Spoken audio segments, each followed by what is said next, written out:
He stood before her, a man she had loved for a decade, his eyes as cold as the marble floors of their multi-million-dollar penthouse. He uttered the words that shattered her world, "I want a divorce." Beside him, his beautiful younger assistant smirked her victory complete. He thought he was leaving his wife with nothing but a broken heart and a pittance. He thought he had all the power, all the money, and the best lawyers money could buy.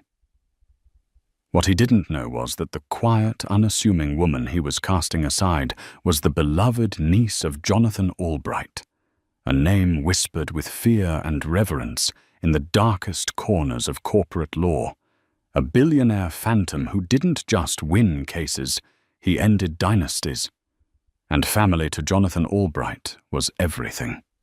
The air in the penthouse, usually filled with the scent of Sophie Byrne's fresh-cut peonies, and the soft jazz she favored, was thick with a chilling silence.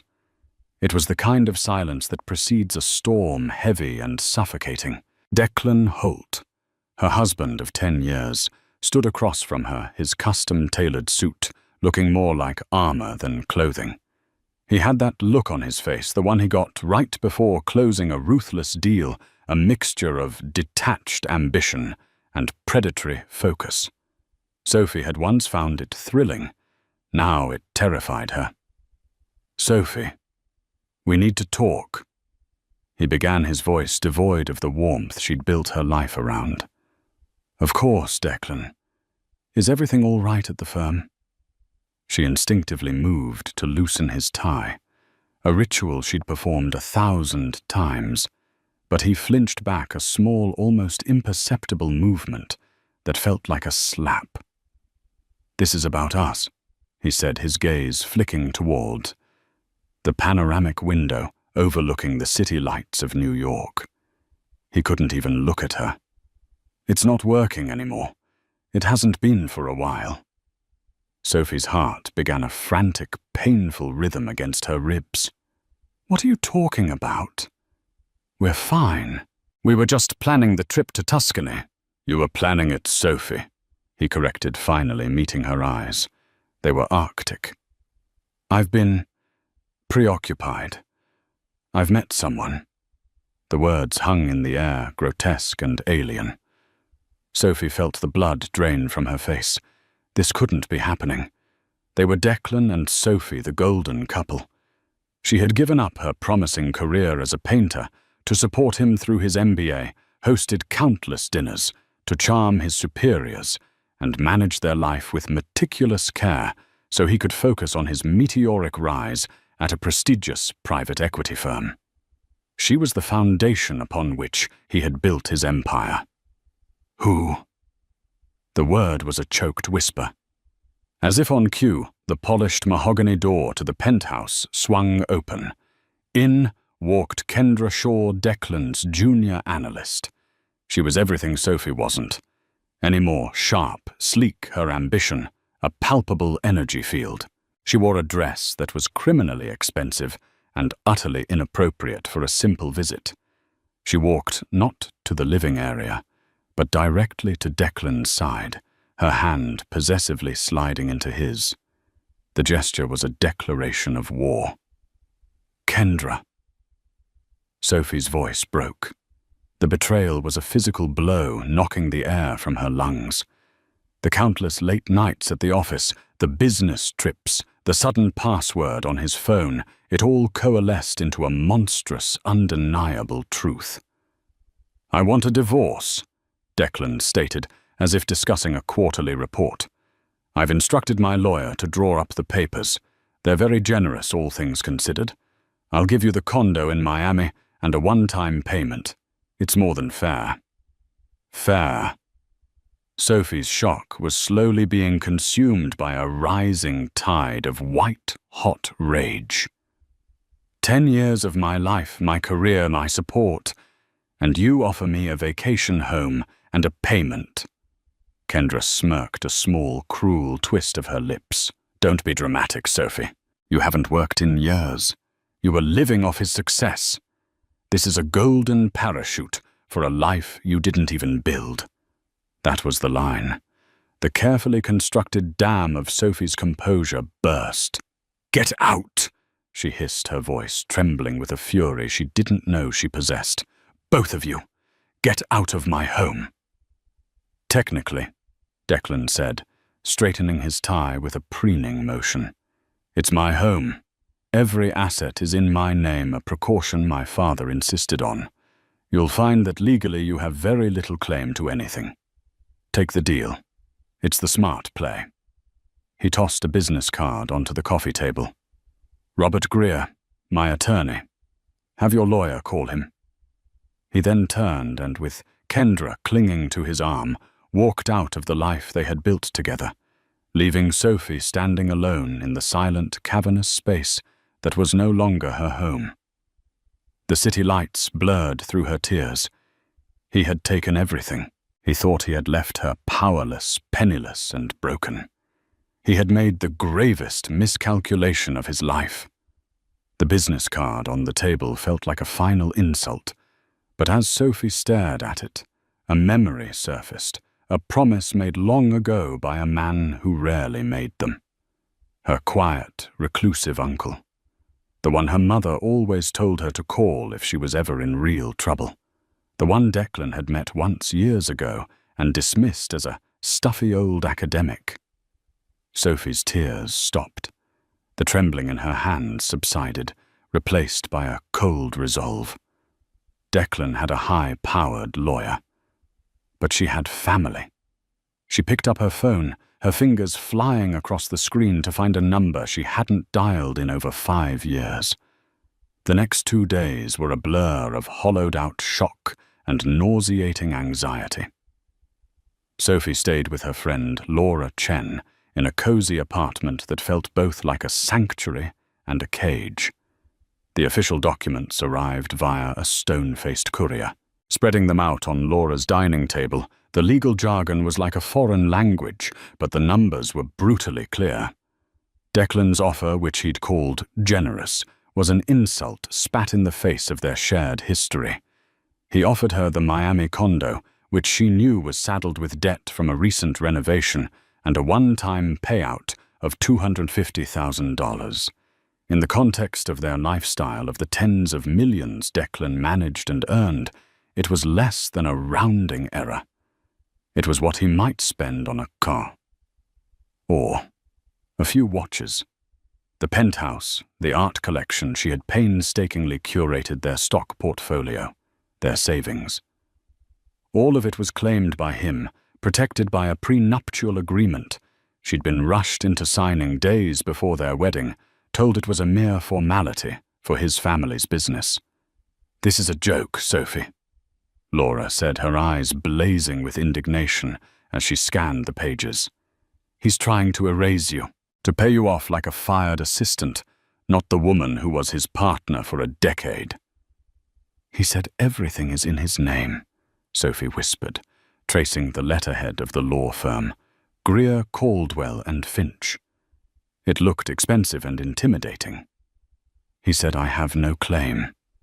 "That's what his shark of a lawyer wants you to believe," Laura insisted. "You need to fight this. You can't let him do this to you."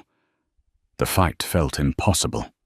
Sophie felt like a rowboat caught in the wake of a super yacht. Declan had the money, the connections, the aggression. She had a defunct art degree and a dwindling sense of self-worth. The name on the business card, Robert Greer, was known for his scorched earth tactics. He didn't just win. He humiliated his opponents. That night, unable to sleep, Sophie found herself scrolling through old photos on her phone. Pictures of her and Declan in their early days, young, happy, full of dreams. In one, they were at a family reunion at her mother's insistence. Standing off to the side, looking uncomfortable in the casual setting, was her mother's brother, Jonathan. Uncle Jonathan was a figure of quiet mystery in her life. He was her mother's older brother, a man who had left their humble Midwest town for the East Coast on a scholarship and never truly looked back. He sent lavish but impersonal gifts for birthdays and holidays. He had attended her wedding, stayed for precisely 1 hour, and gifted them a rare first-edition book that Declan had promptly stored away. Declan had been dismissive.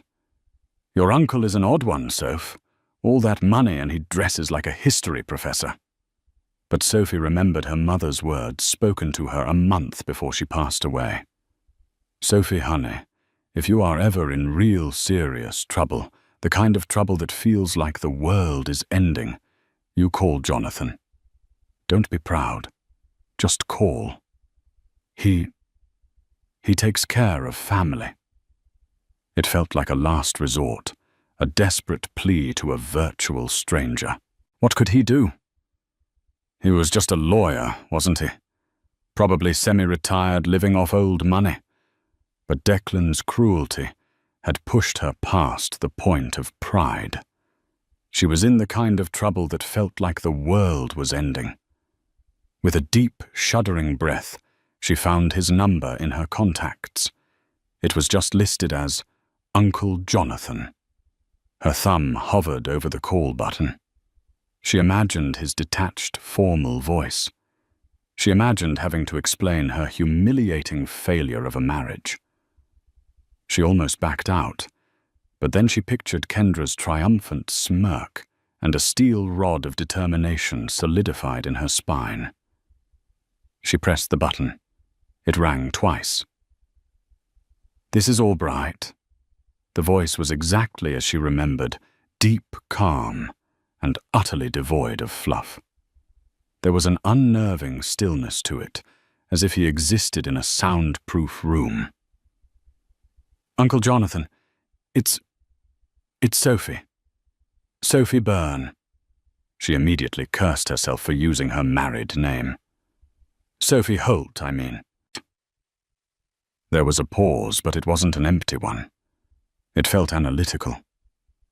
"I know who you are, Sophie. It has been a long time. Is everything all right? Your voice sounds strained." The dam broke. The carefully contained grief and rage of the past 48 hours poured out of her. She told him everything. The affair, the public humiliation, Kendra, the insulting divorce papers. Robert Greer's reputation, Declan's threats about the assets. She expected him to interrupt, to offer platitudes, but he just listened. The silence on the other end of the line was absolute, a perfect vessel for her pain. When she finally finished, her voice raw and hoarse, there was another long pause. She feared she had burdened him, that he would offer a referral to a small-town lawyer and wish her well. "Sophie," he said, and his tone had changed.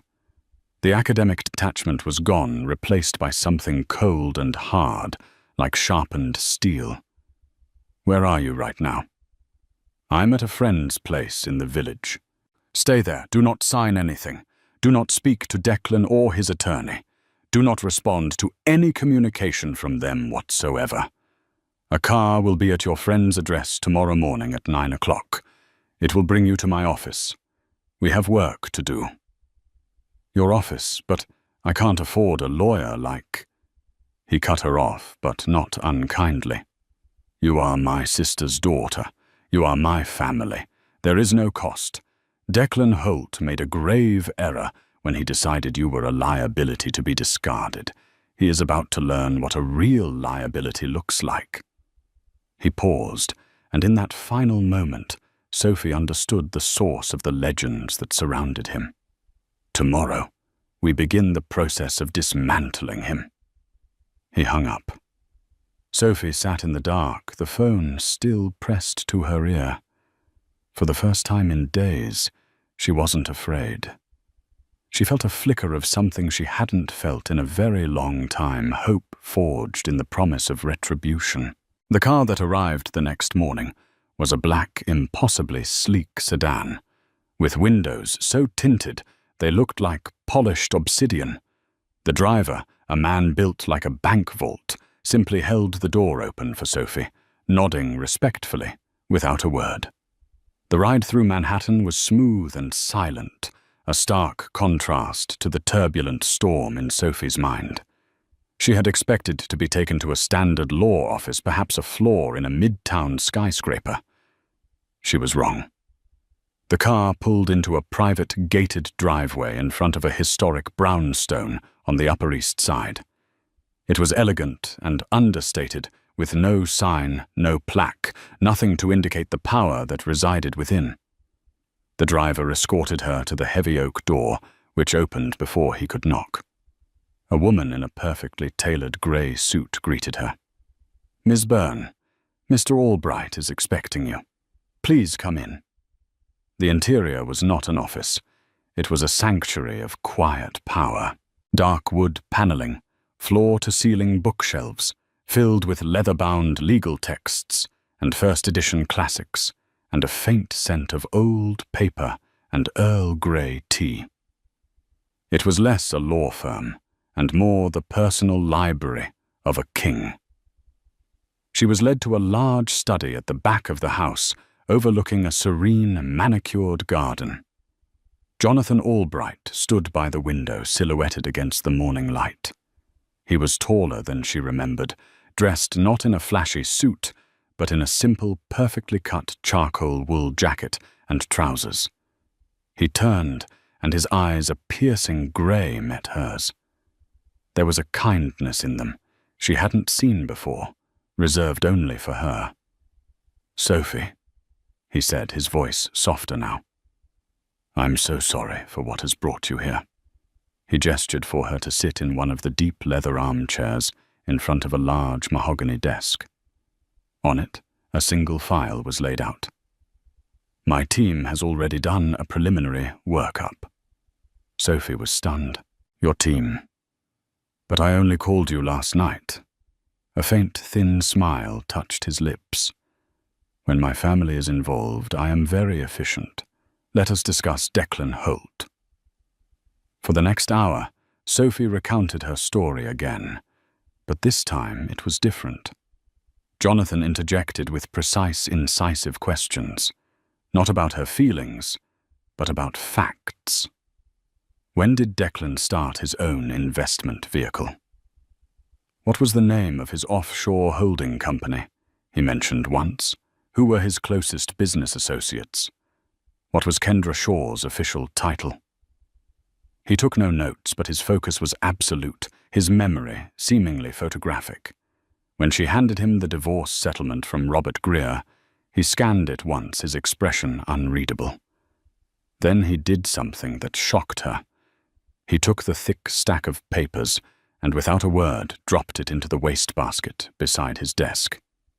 "That," he said calmly, "is an offer made by a man who believes he is negotiating with an amateur.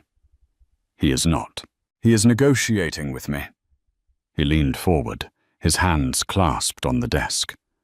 "Sophie, I need to be clear about what happens next. The path we are about to take is not a gentle one. Mr. Greer and your husband play dirty. They will try to slander you, to paint you as a vindictive gold digger. They will lie, they will hide assets, and they will use every dirty trick in their playbook. It will be unpleasant." He paused, his grey eyes locking onto hers. "But they have made two fatal mistakes. First, they underestimated you. Second, they have no idea who I am.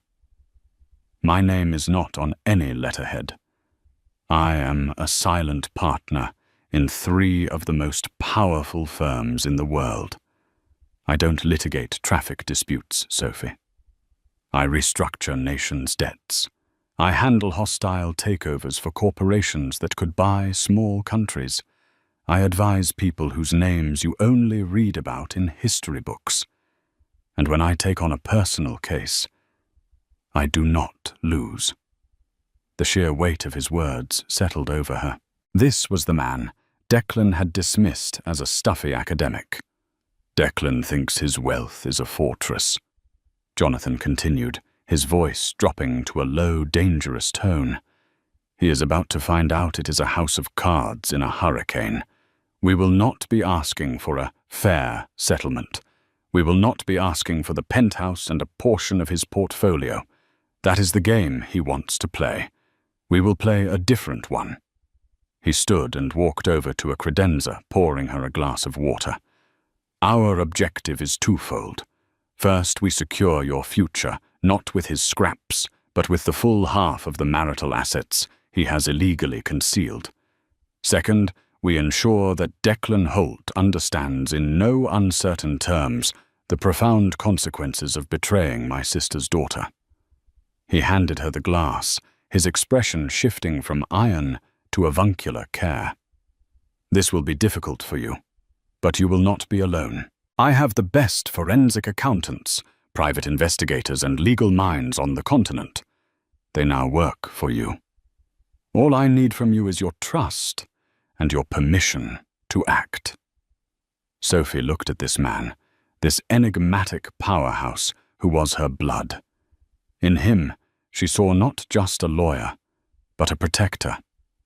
She saw the strength her mother had always spoken of.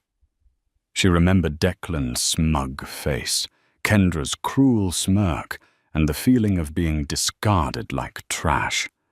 She took a sip of water, her hand steady now. She met his gaze, and for the first time he saw the family resemblance in the steely resolve of her eyes.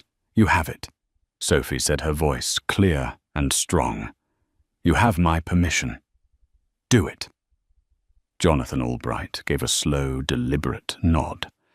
It was the nod of a general who had just been given the order to advance. "Excellent. Now let's talk about the shell corporation he registered in the Cayman Islands 3 years ago. The one he thinks no one knows about." Declan Holt was enjoying the spoils of his new life. With Sophie gone, Kendra had moved into the penthouse, her influence spreading like an invasive vine, replacing Sophie's elegant taste with something more modern and ostentatious. At his office, he felt untouchable. He had just secured a massive round of funding for a new tech merger, a deal that would make him a legend in the private equity world. The divorce was a minor annoyance, a loose end to be tidied up. He and his lawyer, Robert Greer, sat in Greer's glass-walled office overlooking Central Park. "So what's the word?" Declan asked, swirling the amber liquid in his glass. "Has she caved yet? I assume she's hired some second-rate divorce attorney who's billing her by the hour to cry on his shoulder." Greer chuckled a slick, self-satisfied sound. "Not yet. I received a letter this morning. She's retained counsel." He slid a piece of paper across his desk. The letterhead was simple, almost archaic, J. Albright, ESQ. Declan squinted at it. "Albright, never heard of him. Some old-timer, probably. Is he good?" "There are a few Albrights in the bar registry. None of them are big names in matrimonial law. Probably a semi-retired friend of the family. He's asking for preliminary financial disclosures. Standard procedure. We'll send him the basics, the doctored statements we prepared. He'll posture demand a bit more, and we'll settle for a little over our initial offer to make him look good." "She'll be out of your hair in a month," Greer said with a wave of his hand. "Good," Declan said, taking a satisfying sip of his scotch. "The faster the better. I want this merger closed and my life simplified before the end of the quarter." He had no idea that hundreds of miles away, in a secure, soundproof data center in a discreet Virginia suburb, Jonathan Albright's team was already light years beyond preliminary disclosures. Jonathan didn't play by the standard rules of discovery, because he knew men like Declan never would. He operated on the principle that the truth is always there. You just have to know how to listen to the silence. His lead forensic accountant, a quiet man named David Chen, coincidentally. Laura Chen's older brother, a fact Jonathan filed away as a pleasant irony, was a genius at navigating the digital ghosts of hidden money. "He's arrogant," David said to Jonathan over a secure video link, pointing at lines of code on his screen. Declan Holt uses a top-tier encryption for his primary servers, but he's got a secondary personal server routed through a proxy in Panama. He thinks it's his private playground. It's where he keeps the real books. For 2 weeks, David's team worked not with hacking tools, but with meticulous legal precision. They subpoenaed server hosting companies, cross-referenced IP logs with Declan's travel records, and pieced together a digital breadcrumb trail. They found the ghost server, and on it, they found the real Declan Holt. It was far worse than just hiding marital assets. Declan was running a classic pump and dump scheme within his own firm's merger deal. He was using a network of offshore shell corporations, the very ones he used to hide his money from Sophie, to artificially inflate the stock value of the smaller tech company. Once the merger was announced, he and a small circle of co-conspirators planned to sell off their shares, making hundreds of millions, while the parent company and its investors would be left holding a massively overvalued and ultimately worthless asset. It wasn't just unethical. It was felony-level securities fraud. Jonathan Albright sat in his study, reading the report from David's team. His face remained impassive, but a cold fire burned in his eyes. Declan wasn't just a cheating husband. He was a common criminal dressed in a bespoke suit. This changed the game entirely. Meanwhile, Sophie was undergoing her own transformation. Jonathan insisted she be involved in every step. He had her sit in on meetings, explaining the complex financial structures in simple, clear terms. He wanted her to understand the depth of Declan's deception, not just emotionally, but intellectually. He also assigned a junior associate, a bright young man named Ben Carter, to work with her, organizing her personal records, old emails, photo albums with dates, travel itineraries. "Every piece of your life together is a thread," Ben explained. "Mr. Albright believes in weaving a complete tapestry. Declan will claim you contributed nothing. We will prove you were the entire framework of his success, making everything he built marital property." Slowly, the fog of victimhood began to lift from Sophie. She found old emails where she'd given Declan advice on a difficult client notes she had taken that helped him prepare for a major presentation, photos of them at events she had single-handedly organized to advance his career. She was not a freeloader. She was an uncredited, unpaid partner. The anger that had been a dull ache now sharpened into a fine, dangerous point. She was no longer just fighting for money. She was fighting for her history, for her identity. One afternoon, Ben brought her a new file. "We're preparing for depositions. Mr. Albright wants you to review this." It was a complete psychological and financial profile of Kendra Shaw, her college debts, her social media history, her ambitious career path, her previous relationships with wealthy, powerful men. Jonathan's team had left no stone unturned. "Why do we need all this?" Sophie asked, feeling a bit queasy. "Mr. Albright says that to defeat an enemy, you must understand what they truly want," Ben said. "Declan wants power. Mr. Albright believes Kendra Shaw only wants what that power can buy her." A plan was forming. Not just a legal strategy, but a complete and total unraveling. Declan and Greer were preparing for a divorce settlement. Jonathan Albright was preparing for a war on all fronts. He let Greer's office send over their doctored, incomplete financial statements. He didn't challenge them. He just filed them away. He let Declan grow more confident, more arrogant, more certain of his quick and easy victory. He was giving him a long rope, waiting for the perfect moment to let him hang himself with it. The deposition was scheduled to take place in a neutral conference room in a downtown law building. The room was designed to be sterile and intimidating, a long, polished table, uncomfortable chairs, and a single unblinking camera in the corner.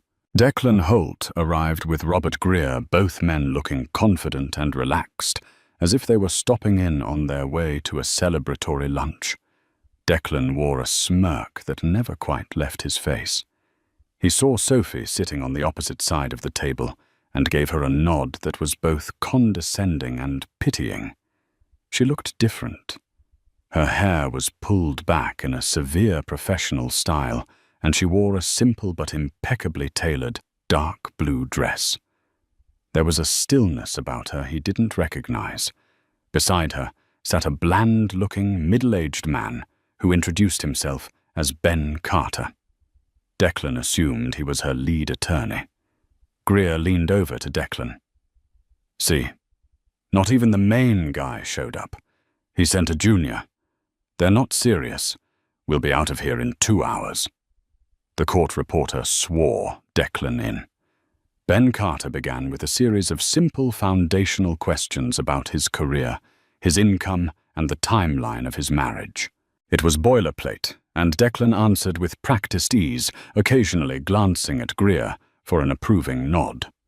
An hour into the deposition, the door to the conference room opened silently. Jonathan Albright entered. He didn't make a sound, simply taking a seat in a chair against the back wall behind Sophie's line of sight, but in Declan's direct view. He opened a thin, leather-bound folder and began to read as if he were merely an observer. Declan's flow faltered for a second. He glanced at Greer, who just shrugged, equally perplexed. Who was this old man? Ben Carter continued with his questions, but now they began to subtly shift.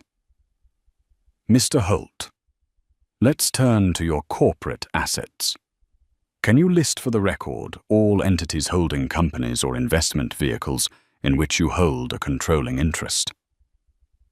Following Greer's coaching, Declan listed the main domestic companies, the ones that were already a matter of public record. He conveniently omitted the network of offshore shells. "That's everything," he said with finality. "Are you certain, Mr. Holt?" Ben asked calmly. "You are under oath." "Yes, I'm certain," Declan snapped, growing irritated. It was then that Jonathan Albright closed his folder with a soft click. The sound seemed to echo in the silent room. He stood up and walked slowly to the table, placing the folder in front of Ben. He nodded at Sophie a brief, reassuring gesture before turning his full attention to Declan. His grey eyes were like chips of ice. "Mr. Carter, if I may," Jonathan said, his voice quiet, yet commanding the entire room. Greer immediately bristled. "And you are?" Greer demanded. "Jonathan Albright, co-counsel," he replied, his gaze never leaving Declan. The name finally registered with a junior partner from Greer's firm, sitting in the corner whose eyes went wide with dawning horror. He frantically began typing into his phone. Jonathan turned a page in the folder. "Mr. Holt, I have just a few clarifying questions. On May 12th of last year, you were in Grand Cayman. Is that correct?" Declan froze. "It was a vacation." "Indeed," Jonathan said smoothly. "And did your vacation happen to include a visit to the offices of Triton Global Holdings?" Declan's face paled. Triton was his primary shell corporation, the linchpin of his entire hidden financial empire. "I don't recall." "Perhaps this will refresh your memory," Jonathan said, sliding a document across the table. It was a high-resolution surveillance photo of Declan leaving a specific building in Georgetown, a briefcase in his hand. "Or this." He slid another. It was the incorporation document for Triton Global Holdings, signed by Declan Holt. Greer shot to his feet. "Objection! Where did you get this? This is inadmissible harassment." Jonathan didn't even glance at him. He looked at the court reporter. "Please note for the record that Mr. Greer is objecting to a question about a document his client signed under his own name. He then looked back at Declan. Lying under oath, Mr. Holt, is perjury. It's a felony. Before we continue, I want to give you one opportunity to amend your previous testimony regarding the full list of your corporate assets. Declan was stammering, his confident facade crumbling into dust. He looked at Greer for help, but his own lawyer was staring at Jonathan Albright, the name now clearly having registered. Robert Greer had built his career bullying smaller firms. He was now facing a leviathan. Jonathan wasn't finished. Let's move on to the pending merger with Aerodyne Tech. Your firm is managing the acquisition, correct? Yes, Declan mumbled, his throat dry. And you've personally guaranteed the financial stability and valuation of Aerodyne to your investors. Of course, it's a sound company. Is it? Jonathan asked, his voice deceptively soft. He slid another document across the table. It was a complex chart, a web of transactions showing money flowing from Triton Global and two other linked shell companies into buying vast quantities of Aerodyne stock over the past 6 months, artificially tripling its market price. Can you explain this network of purchases, Mr. Holt? The ones that seem to be propping up the company's value right before your firm acquires it for an inflated price, because it looks a great deal like securities fraud to the SEC, and they tend to be very interested in such things. The room was utterly silent. Declan Holt stared at the chart, the blood draining from his face. This wasn't a divorce deposition. It was an execution. He wasn't just losing his money. He was losing his freedom. Jonathan leaned forward slightly. My niece Sophie has been through a great deal of distress. We are here today to discuss a fair and equitable division of the marital assets, all of them, and I find myself in a very generous mood. So let us for a moment forget about the SEC. Let us forget about the U.S. Attorney's Office. And let's you and I and Mr. Greer here have a frank discussion about what a truly generous settlement for Sophie might look like. Take your time. We have the rest of the day.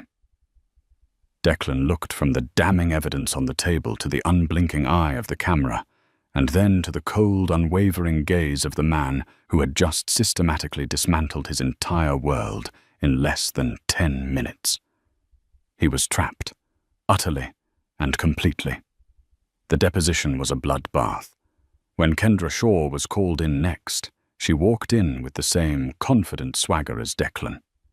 She had been coached to portray Sophie as an uninvolved spendthrift wife who was emotionally unstable. Jonathan allowed her to give her rehearsed speech. He let her lie about the timeline of her affair with Declan. He let her paint her self-serving picture. Then he calmly presented her with her own evidence copies of her credit card statements, showing lavish gifts from Declan dating back 2 years. Hotel folios from their business trips, booked on a corporate card linked to one of Declan's shell companies. And text messages subpoenaed from the phone company, where she and Declan openly discussed his plan to hide assets from his soon-to-be ex-wife. Kendra's testimony collapsed into a pathetic series of "I don't recall" and "I'm not sure."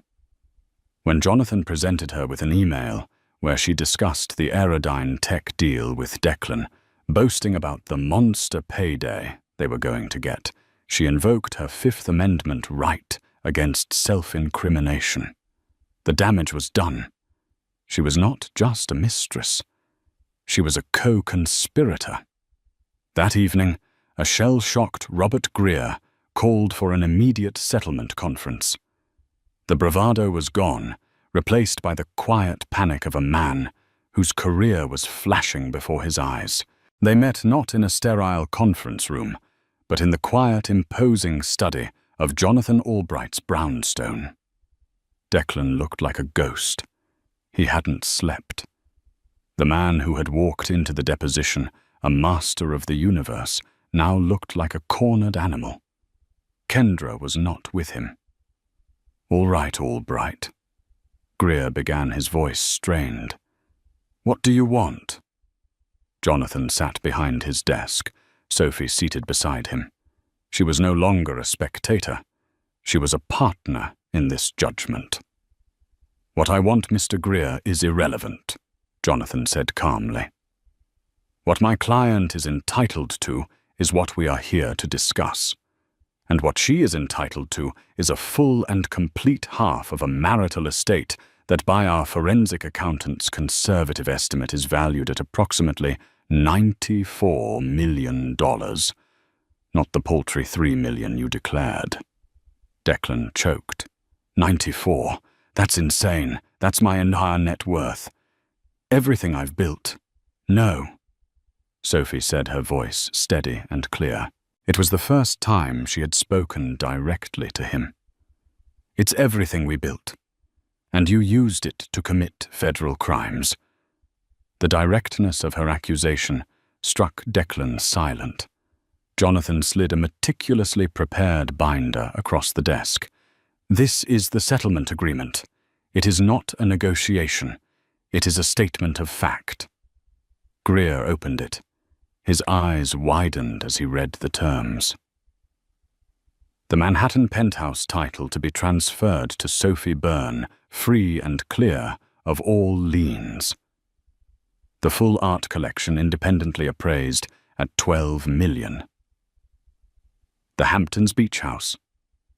A cash settlement of $35 million to be transferred from his known accounts within 72 hours.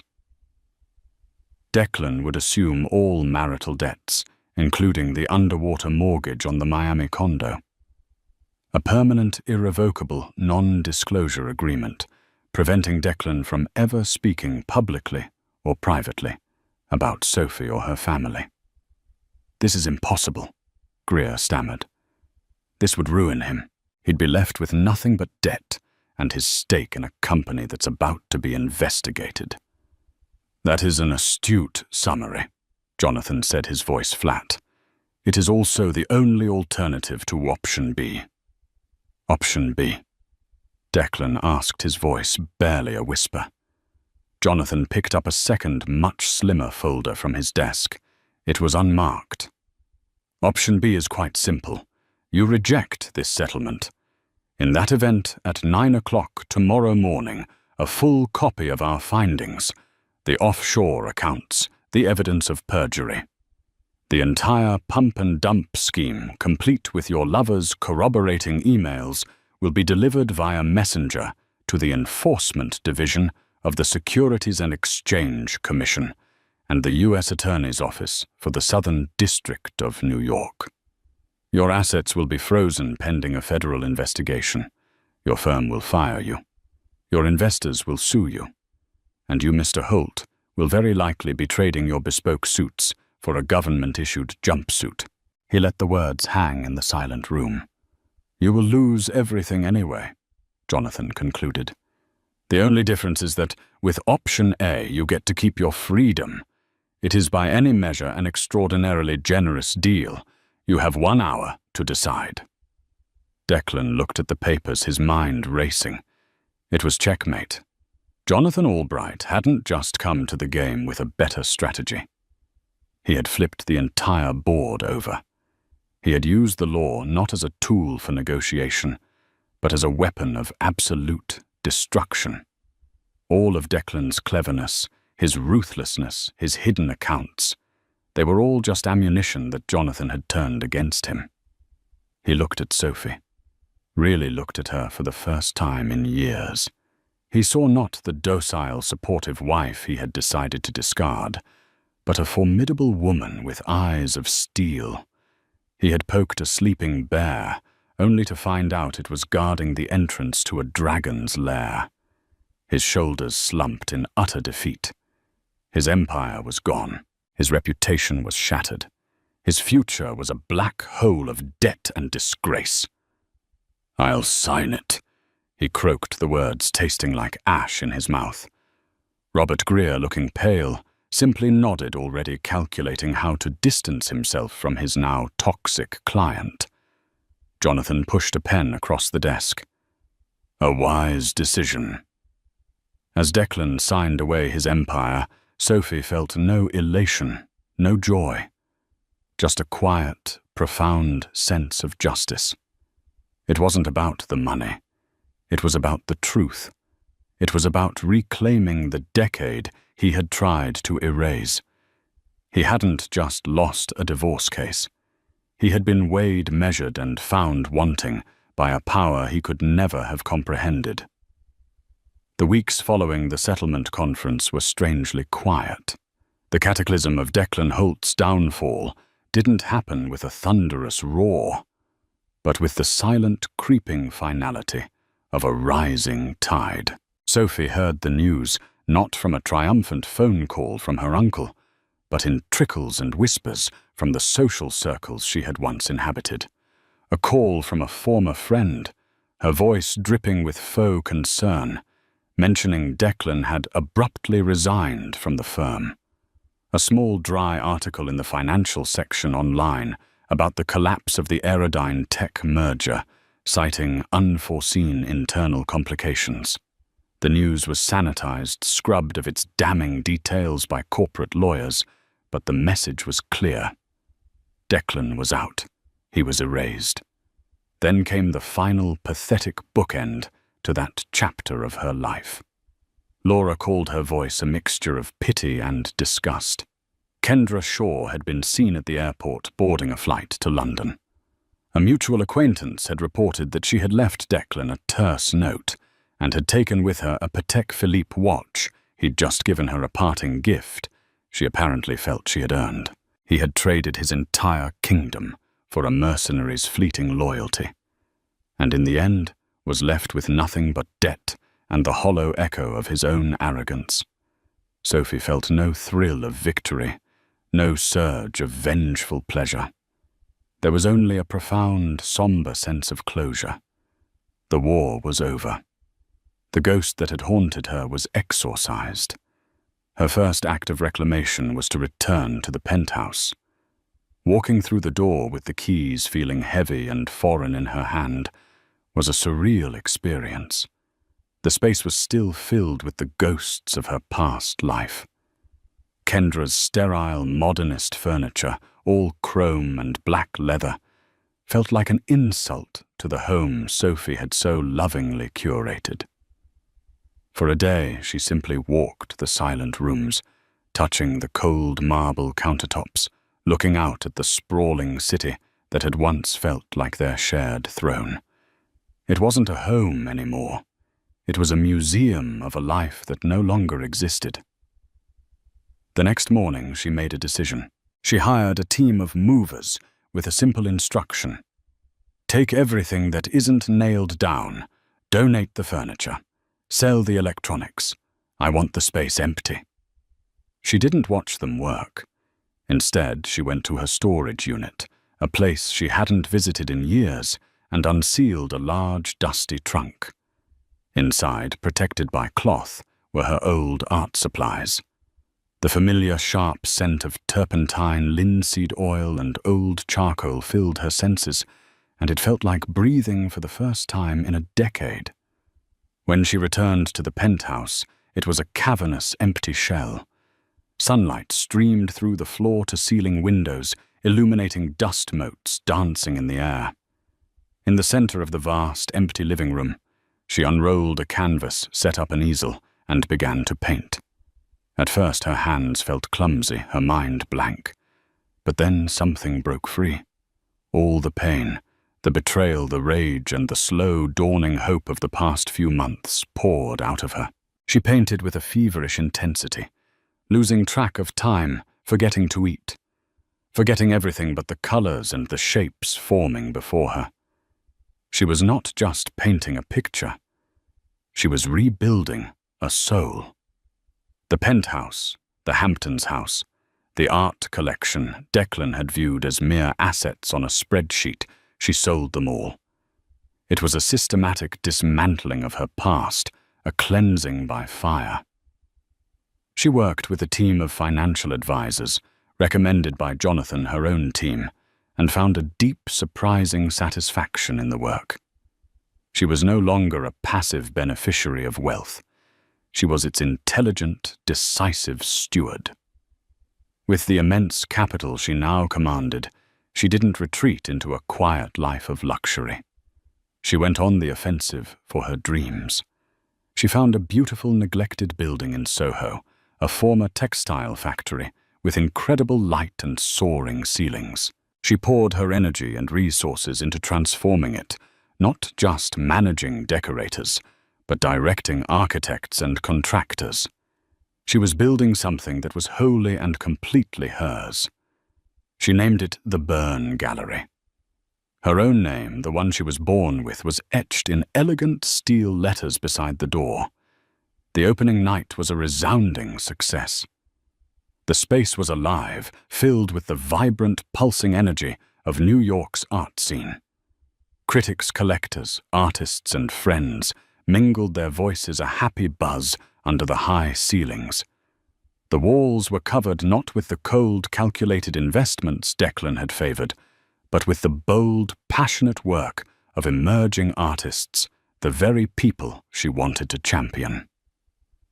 Sophie moved through the crowd, a glass of champagne in her hand, feeling an intoxicating sense of presence. People didn't greet her as Declan Holt's wife. They greeted her as Sophie Byrne, the gallery's visionary founder. The congratulations were not for a successful dinner party she had hosted, but for a professional and artistic triumph she had orchestrated. She saw Laura across the room, raising a glass to her, with a beaming, teary-eyed smile.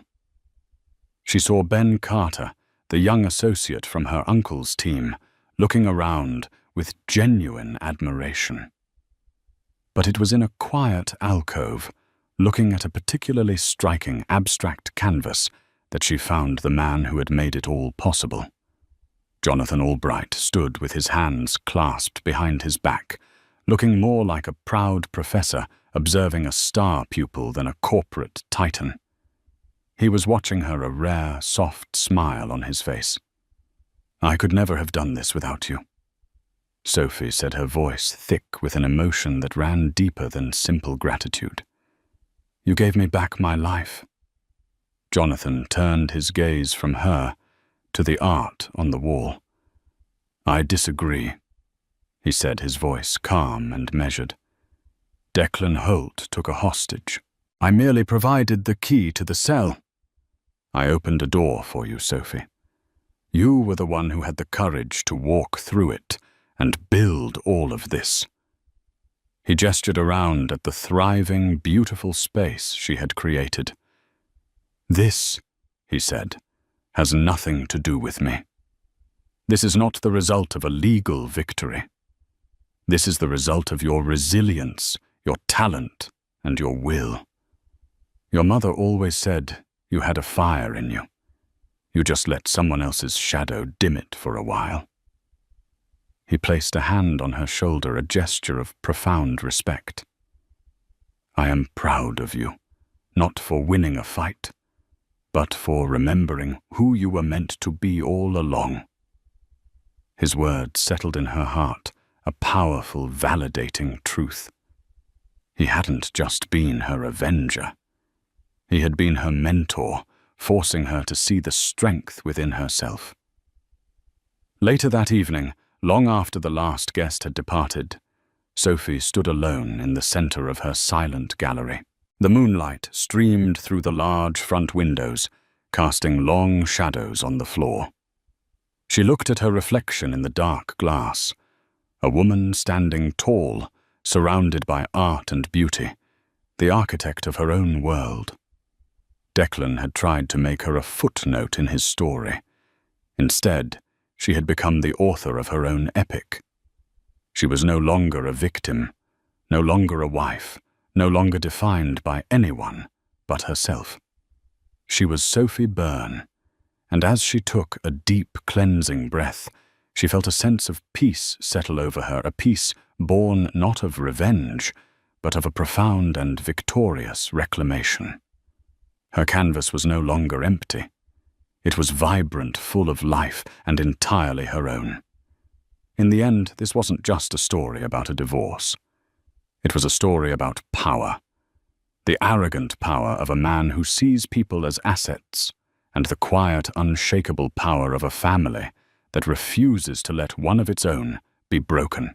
Sophie's journey from a heartbroken wife to a commanding figure in her own right reminds us that our greatest strength is often forged in our deepest betrayals. It shows that while money and influence can build an empire, integrity, loyalty, and a touch of righteous fury can bring it all crashing down. What do you think? Was this justice, or was it a revenge served cold? Let us know your thoughts in the comments below. If you were moved by Sophie's story and want to hear more tales of incredible twists and ultimate justice, don't forget to hit that like button, share this video with someone who needs to hear it, and subscribe to the channel. Your support helps us bring more stories like this to light.